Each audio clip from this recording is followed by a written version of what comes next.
Lift every voice and sing till earth and heaven. I want to take a few minutes to offer my perspective on the challenges, the promise, and the glorious expectations of Cedric Bright as he assumes this presidency. And similarly for this organization that is being tasked by Dr. Bright. The motivation for my remarks this evening comes from a segment on ABC Weekly World News a few weeks ago with Diane Sullivan. Diane was smiling, looking into the camera, and she told me about an exciting new test that I could spend $300 for. It would allow me to predict how long I had to live. The test would measure the length of my telomeres. Now, I'm old enough not to know what a telomere is. So I went on the internet and looked up a telomere. The telomere is the end of your chromatin. It's like a shoelace. And as you get older, your telomere shortens.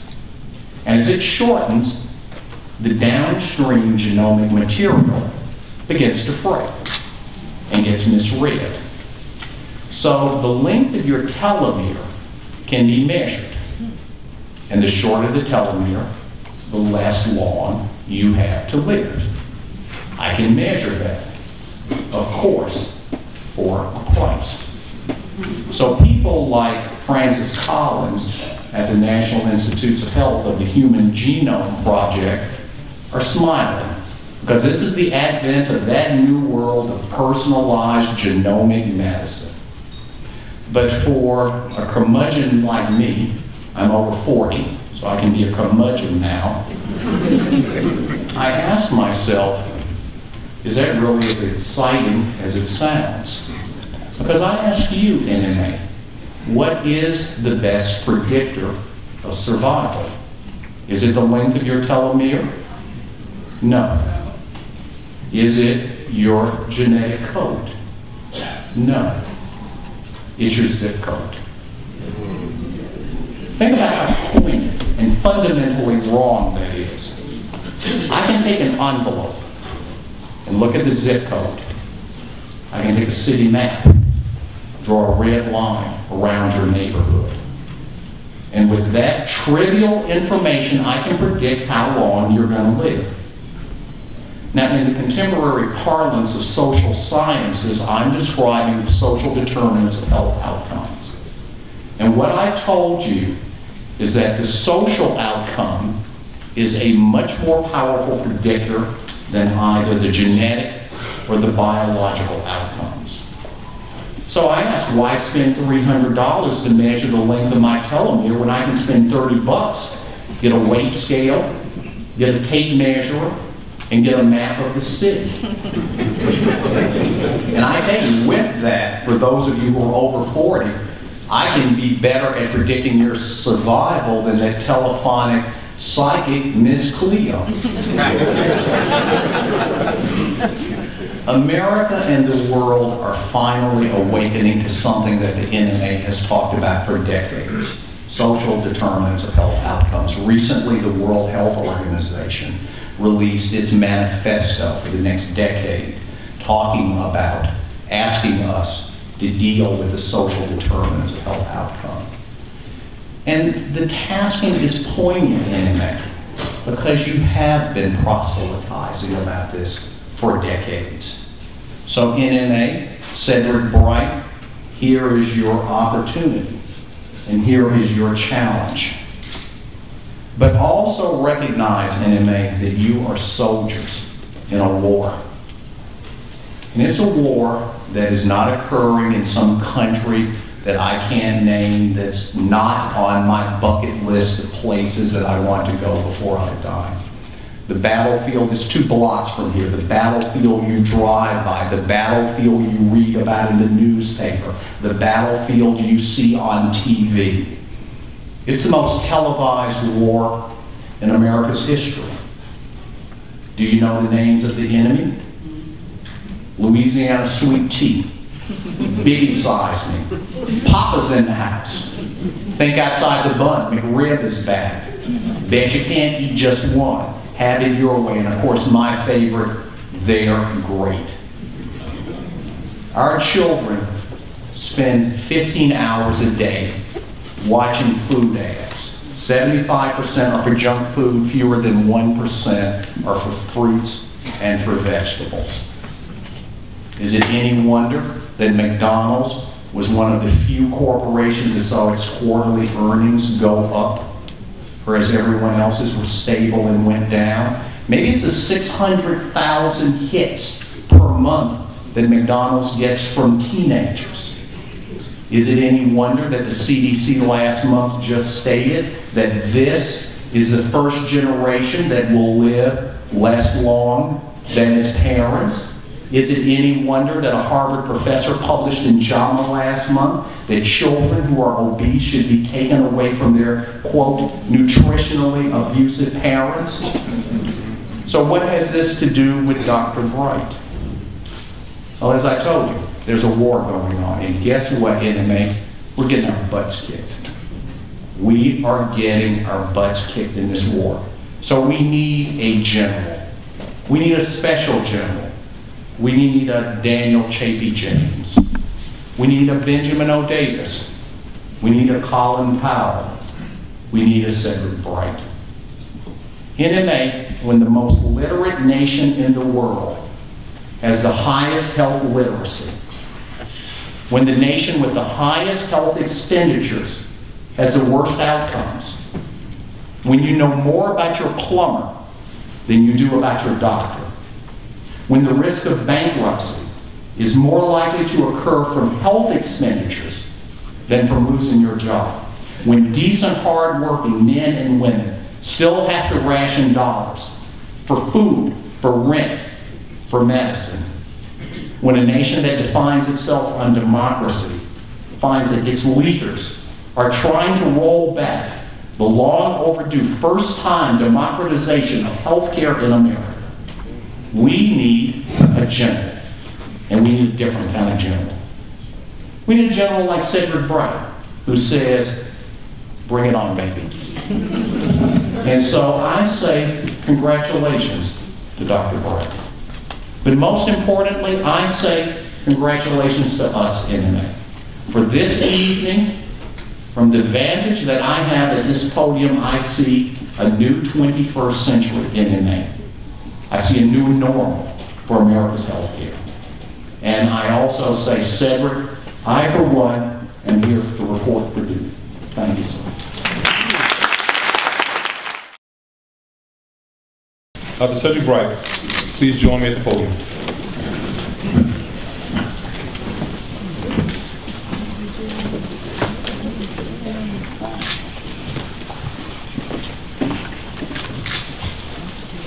It is the constitutional responsibility of the Speaker of the House of Delegates to administer the NMA Presidential Oath of Office. Please raise your right hand to repeat after me. I, Dr. Cedric Bright. I, Dr. Cedric Bright. Do solemnly swear. Do solemnly swear. To faithfully execute. To faithfully execute.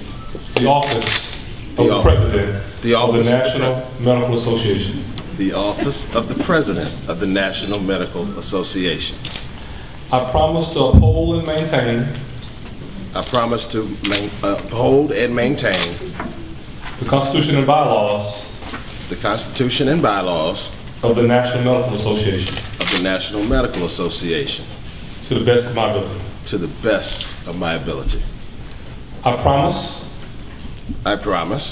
To carry out my role. To carry out my role.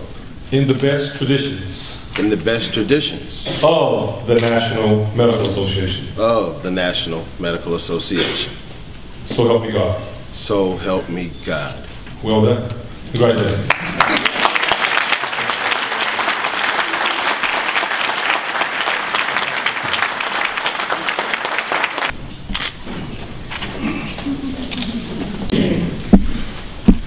To the past presidents, Mr. Speaker, Mr. Chair of the Board, to our distinguished 111th President of the National Medical Association, Dr. Leonard Weather, to all my colleagues, to my friends, to the auxiliary, to the NMA, to the members at large, to my folks from Brown, to my folks from UNC, to all my folks of color, and to all my folks who have this one dream of hope, I say good evening.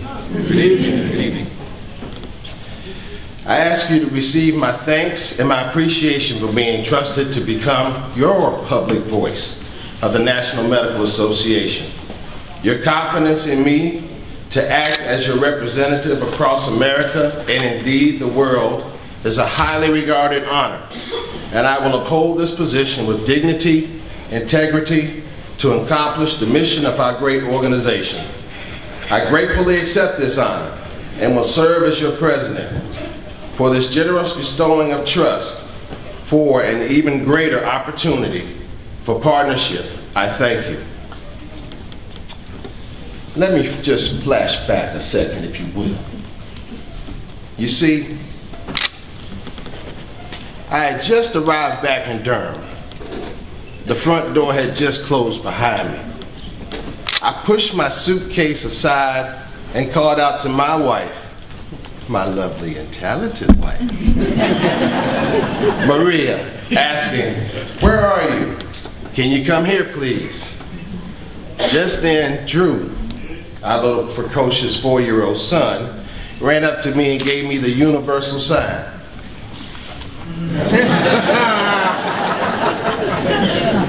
So I picked him up, gave him a little kiss on the cheek, and told him how much I had missed him, and I put him down, and he was off to the video game.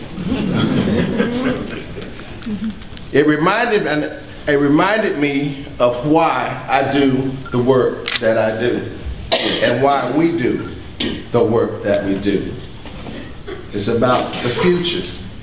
It's about the children. It's about giving them a sense of hope. It's about giving them a new future, a better future. You heard from Dr. Owen, and Dr. Owen, I can honestly just say ditto and sit down. Because what you talked about stole all my thunder. So thank you for enlightening us about telomeres. I am going to have to go and Google that, bro. That's what happens when you Brown University folks. They tell you all kinds of new stuff and you just be like, wow. Getting back to my wife, we sat down. I paused and I asked her to come to the kitchen table with me, and she did. And we sat down and I asked her, were we ready for this challenge posed by being the president of the National Medical Association? And I asked her, will you be okay with me traveling? Will you be okay with the time I spend away from Drew? She looked at me and said, will you? And I answered saying, as long as we do this together.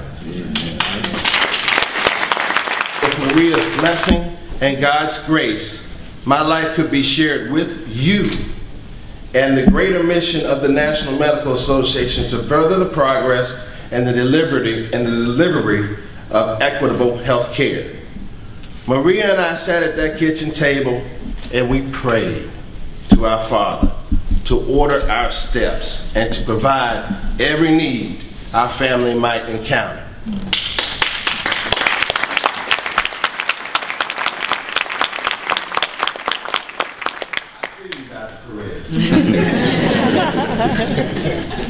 We next began to pray for the National Medical Association and its members, asking for a greater understanding of the challenges that lay ahead.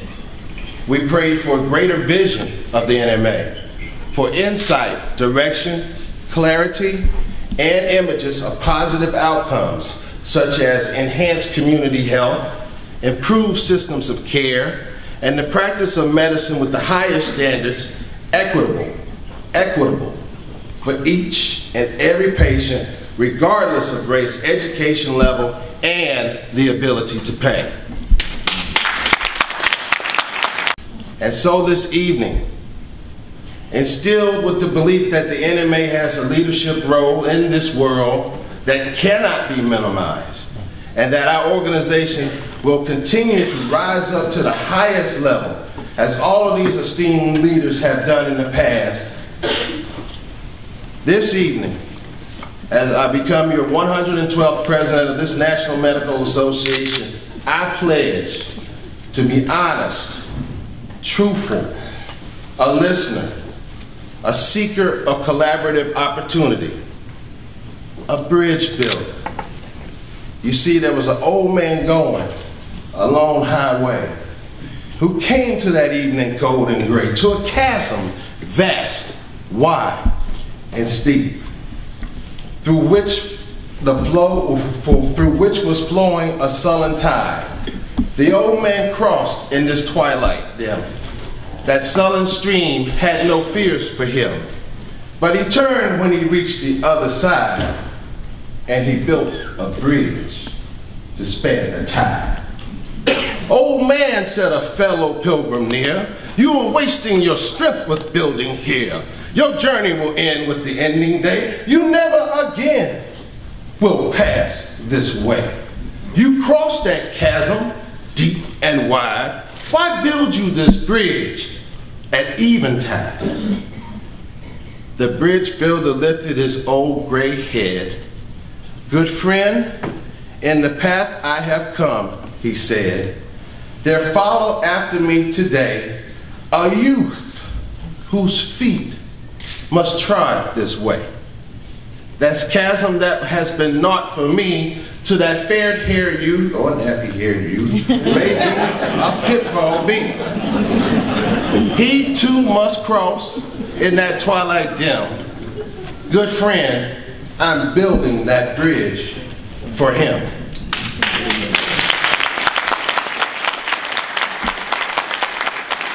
You have already heard that healthcare in America is replete with fractured policies and practices, of which are further compounded by the economic and political climate in which we find ourselves embroiled. As the new law of the land, the Affordable Care Act, takes effect, and it will redefine access of care to millions of Americans, the promise is obvious. Healthcare reform is happening in America, and it prompts us into a role of change agents who actively cause the deconstruction of practices and policies that lead to inequities in healthcare. Dr. King declared, "Of all the forms of injustice, inequality in healthcare is the most cruel and inhumane." We as individuals and as a collective body, through the National Medical Association, have worked hard. We have labored in the fields. We have often seen the economic challenges which many have little or no control, yet these conditions determine your access to care and the depth of your care. Take to heart the matter of one Diamante Driver, an 11-year-old in need of an $80 tooth extraction.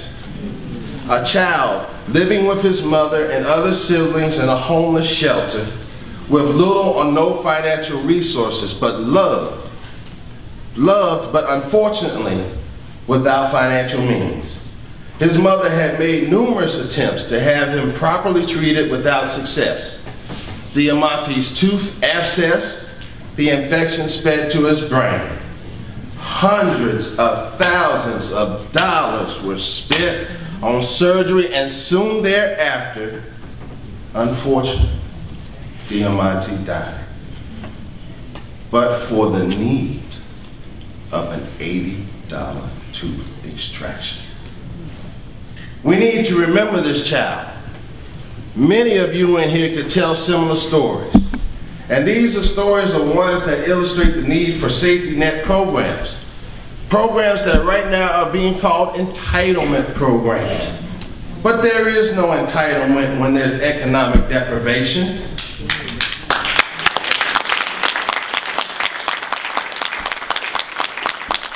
These programs are a necessity. Injustice and discrimination derived from one's racial and ethnic identity, educational status, and economic status must continue to be confronted. And let me emphasize, inequitable health care does not discriminate. You can have the highest paying job, top of the line health insurance coverage, possible several degrees, and have great favor in your community, and still receive inequitable care. Care must be equitable. Equal is not enough. Care must be consistent with one's level of need and not consistent with another's perception of one's own personal worth. Maybe you have read this editorial. Maybe you read this editorial that was shocking to me the other day by Jesse Washington. It talked about the economic impact of the recession on blacks and whites in America. In this article, it was stated that the average net worth for a black family, an average net worth for a white family in 2004 was $137,000.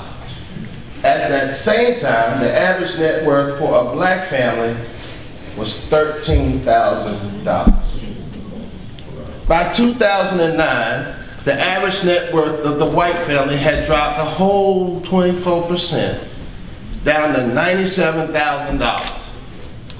The black family, on the other hand, had dropped to 83%, down to $2,170. They summed it up this way. They said for every dollar that a white family had in net income, net worth, the black family had 2 cents. So your social determinants are well taken.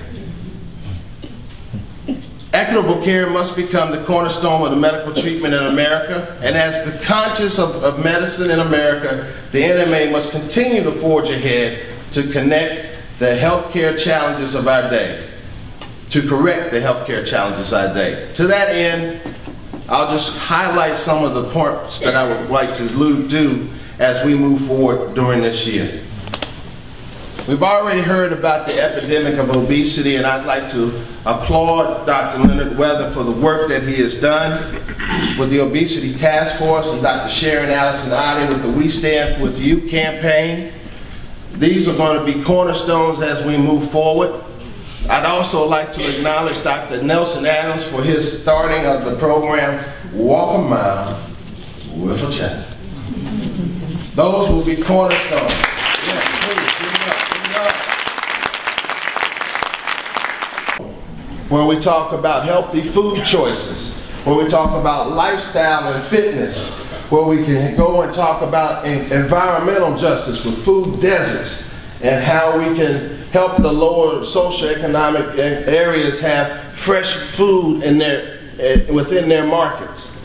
We must also think about our communities of color, the ones on the red line, the ones on the opposite sides of the track, where there are no sidewalks, where there are no parks, there are no safe havens for them to walk. We must confront these issues. We must support this in this budget time. As we have the argument about raising the debt ceiling, let it not be the money taken away from the poorest, the sickest, and the most disadvantaged that have their money taken away. We must find better avenues to address this issue economically and not on the backs of our poor. Byron Sugi Thomas and I have sat down along with our Health Policy Committee, and we have talked about issues of how Medicaid will be the expansion of for the safety net of our Affordable Care Act. We have talked about why the NMA is not in favor of block grants. And we also make sure that we try to educate all of our members about this alphabet soup. You know, SGR, IPAD, ICD-10, the REC, HIT, meaningful use, ACOs. The list goes on and on. But one thing that I'm most concerned about with this list is our ACOs, the Accountable Care Organizations. Ladies and gentlemen, if you are in private practice, I am in academics. So I'm a little protected from this. But if you are in private practice, this ACO model may be a very bad thing in the aspect that as hospitals move more and more away from the model of private practice and now to employee practices, it threatens your ability to be autonomous in the practice of your own medicine and making your own decisions on how you see your own patients.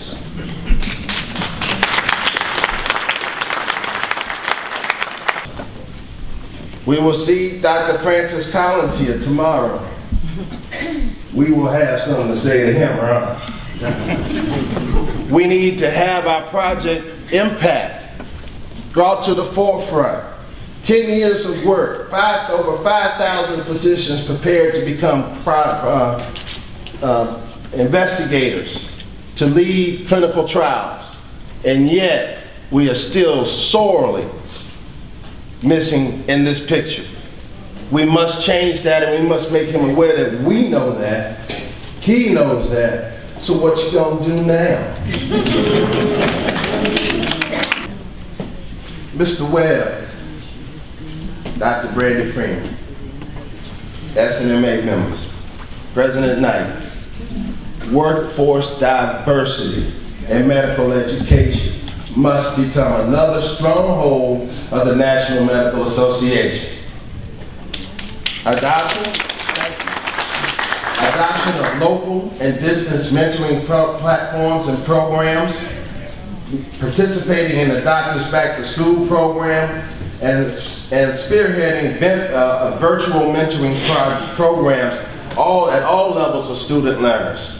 A partnership with the AAMC, the American Association of Medical Colleges, and others who champion diversity as a core measure and not a separate sidebar. Valuing mentoring and the role modeling and promotion considerations in academic medicine.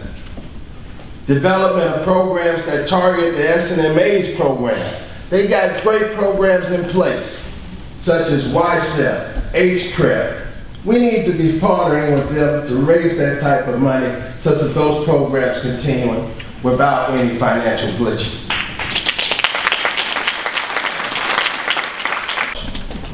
I issue this challenge. First, have you seen our new website? If you have not been on our new website, I am getting calls of folks telling me what a big difference.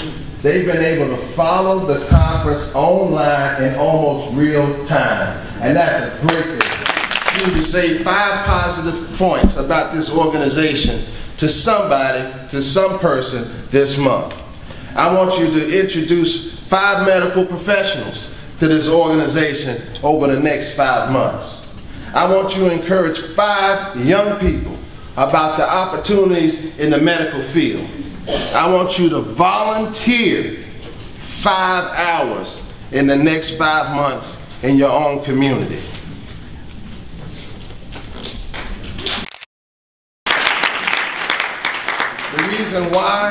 The reason why, I'll tell you the reason why. In life, there's a talk and there's a walk. Yeah. We need to walk the talk and talk that walk. We need to not be afraid to be leaders, because that's what we were called to do. That's right. It was a purpose and a time, and this is the season. Right. More now than, I won't say more now than ever before, because there have been plenty of times in the past where each one of these presidents has found a serious subject matter that they knew we had to stand up for. And indeed, another time such exists now. So we need not be afraid to be a leader. And think of it this way. It's not what you gather, but it's what you scatter. We need to scatter the seeds that grow the trees that will feed our youth, feed the nation, and indeed make the change in this society. Now, as for me in my house, we serve the Lord. But I can always find inspiration sometimes in literature. And this one in particular always gives me inspiration. So you can say it along with me if you know. I'm the night that covers me. Black as a pit from pole to pole. I thank whatever gods may be for my unconquerable soul. In the fell clutches of circumstance, I have not winced nor cried aloud. But under the bludgeoning of chance, my head is bloody, but I'm bowed. Beyond this place of wrath and tears looms but the horror of the shade, and yet the menace of the years finds and shall find me unafraid. For it matters not how charged the gate, how charged the punishment the scroll. I am the master of my fate. God is the captain of my soul.